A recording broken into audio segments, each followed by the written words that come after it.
নমস্কার বন্ধুরা, আপনারা হয়তো অনেকে ভাবছেন যে এইভাবে বসে আমি কেন ভিডিওটা বানাচ্ছি। অ্যাকচুয়ালি এটা একটা আসন, এর নাম মলাসন। মানে আগে বা এখনও অনেক আছে, আপনারা দেখবেন যে ইন্ডিয়ান টয়লেটে যেভাবে বসে পায়খানা করা হয় ঠিক সেইভাবে বসা। এই আসনটা ওই জন্য মলাসন নাম হয়েছে। তো এই আসনটার অনেক উপকার আছে, সেইটা বলার জন্যেই আমি এই আসনে আজকে বসেছি।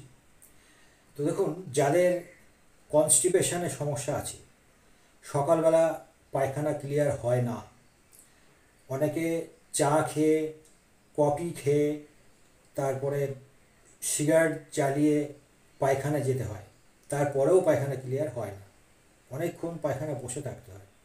এর কিন্তু কিছু কারণ আছে। অনেকে দেখবেন মানে ইন্ডিয়ান টয়লেট ব্যবহার করে না, কোমোটে বসে, সেক্ষেত্রে কিন্তু পায়খানা ক্লিয়ার হওয়ার চান্স খুবই কম। তো রিকোয়েস্ট করব, যদি ইন্ডিয়ান টয়লেট থাকে তাহলে সেটাকে ব্যবহার করুন, কারণ এই মলাসনটা হয়ে যাবে, পায়খানা ক্লিয়ার হবে, কোনো গ্যাসের সমস্যাও থাকবে না।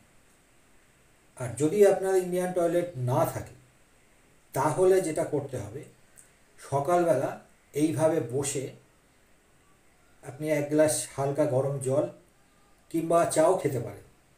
এইভাবে বসে বসে 5 থেকে 7 মিনিট বসে বসে পান করুন গরম জল বা চা। তারপরে আপনি পায়খানায় যান, দেখবেন আপনার পায়খানা 5 থেকে 7 মিনিটের মধ্যে যখন বসবেন একদম ক্লিয়ার হবে। কারণ এইভাবে আমরা যখন বসি আমাদের লার্জ ইন্টেস্টাইনে বেশ প্রেশার পড়ে, দেখবেন যখন বসবেন তলপেটে খুব চাপ পড়বে এবং পায়খানাটা ক্লিয়ার হতে বাধ্য। এছাড়াও এই আসনটায় আরও অনেক উপকার আছে। দেখুন, যাদের হাঁটুর সমস্যা আছে, কোমরের সমস্যা আছে, তাদের ক্ষেত্রে খুব প্রয়োজনীয় এটা একটা এক্সারসাইজ। হাঁটুর সমস্যা, যাদের ধরুন হাঁটুর ব্যথা আছে, তারপরে হাঁটুর জয়েন্ট হয়তো অনেকের ক্ষয়ে গেছে, লিগামেন্টের কোনো সমস্যা আছে, তাদের জন্য খুব ভালো এক্সারসাইজ। এইভাবে আপনি যখন বসবেন তখন আপনার লিগামেন্টটা স্ট্রেস হবে এবং যে সাইনোভিয়াল ফ্লুইড আছে চারিদিকে, এই ফ্লুইডগুলো স্ট্রেস হবে, কোনো জায়গায় জমতে পারবে না। এই যে অনেকে দেখবেন এই জায়গাগুলো ফুলে যায়, তার কারণ হচ্ছে সেটাই, সাইনোভিয়াল ফ্লুইডগুলো চারিদিকে জমে যায়। তো সেগুলো জমতে পারবে না, এটার একটা ভালো এক্সারসাইজ হবে। এবং যে কার্টিলেজ আছে সেটা খুব ভালো থাকবে, তার একটা ব্যায়াম হবে। এবং যাদের কোমরে সমস্যা আছে, কোমরে ব্যথা আছে, হিপ জয়েন্টের প্রবলেম আছে, হিপ জয়েন্টে ব্যথা আছে, L4 L5 সমস্যা আছে, তো যাদের ডিস্ক বাল্জ আছে, তারা যদি চেষ্টা করেন বসা যায়, এইভাবে বসলে দেখবেন অনেকটা রিল্যাক্স কিন্তু পাবেন। আমরা আগে দেখেছি আমাদের মা মাসিরা যখন রান্না করতো, তারা কিন্তু বসে বসে রান্না করতো। এই বসে রান্না করার একটা সুবিধা হচ্ছে তাদের এই হাঁটু কোমরের সমস্যা কিন্তু কম হতো।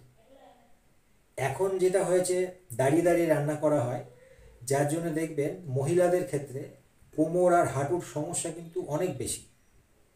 এই দাঁড়িয়ে রান্না করাটা একদমই ঠিক নয়। বসে বসে রান্না করলে কোমর হাঁটুর ভালো ব্যায়াম হয় এবং এই সমস্যাগুলো কিন্তু হয় না। তো যেহেতু এখন স্টাইলটা এরকম হয়ে গেছে, তো আমি সবাইকেই রিকোয়েস্ট করব যে আপনারা অন্তত সকালবেলা একবার করে 5 থেকে 7 মিনিট, যদি সম্ভব হয় 10 মিনিট এইভাবে বসুন। বসার পর ওই এক গ্লাস গরম জল কিংবা চা একটু খেয়ে নিলেন, তারপরে আপনি পায়খানা যান, দেখবেন কতটা ক্লিয়ার হবে।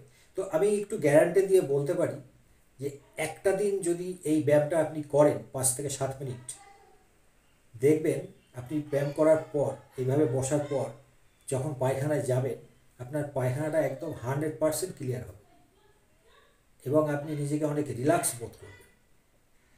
তো এটার নাম হচ্ছে মলাসন। দিনে একবার করে করলেই যথেষ্ট, সেটা করুন। খুব ভালো এক্সারসাইজ, যেগুলো বললাম এগুলো 100% পাবেন। এগুলো অ্যাকচুয়ালি সায়েন্টিফিক, এগুলো গবেষণা এবং নিজের রেজাল্ট পেয়েছি, সেই জন্যে আপনাদেরকে শেয়ার করছি। তো আপনারা এটা করুন, খুব উপকার পাবেন। নমস্কার।